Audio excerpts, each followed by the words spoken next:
নমস্কার।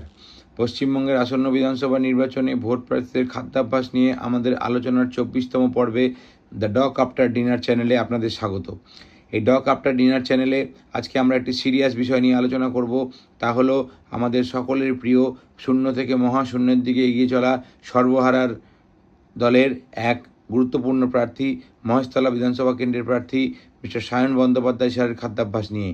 মিস্টার সায়ন বন্দ্যোপাধ্যায় স্যারের এই খাদ্যাভ্যাস সম্পর্কিত তথ্য আমাদেরকে দিয়ে আমাদেরকে যার পড়ায় উপকৃত এবং ঋণী করেছেন আমাদের সকলের প্রিয় বাংলা হান্ট। তাই ওনাদের প্রতি আমি চিরকৃতজ্ঞ এবং চিরঋণী।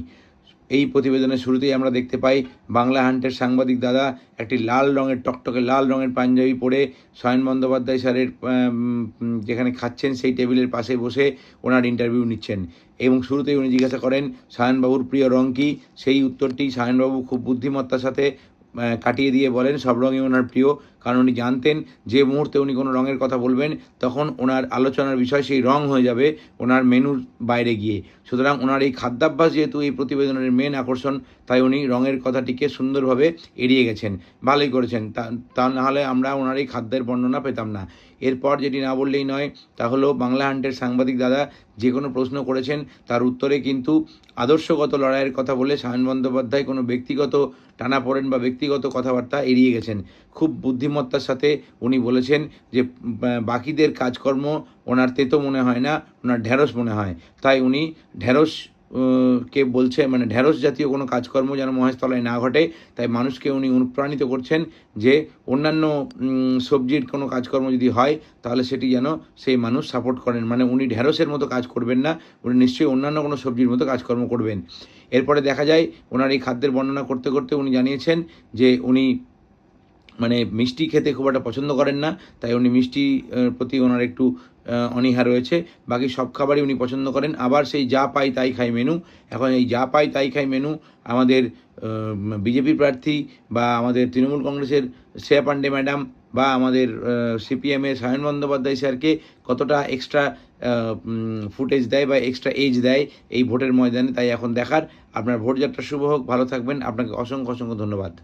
মহেশতলা বিধানসভা কেন্দ্রের সিপিআইএম প্রার্থী সায়ন বন্দ্যোপাধ্যায় তিনি সকালবেলায় ওনার কাকিমার হাতে তৈরি খাবার খেয়ে ভোট প্রচারে বেরিয়ে পড়েন যদি একটু সময় পান, আর না যদি তারা থাকে তাহলে উনি সম্প্রীতি ব্রিজের তলায় খেয়ে নেন বা সম্প্রীতি সেতুর তলায় খেয়ে নেন ছাতুর শরবত।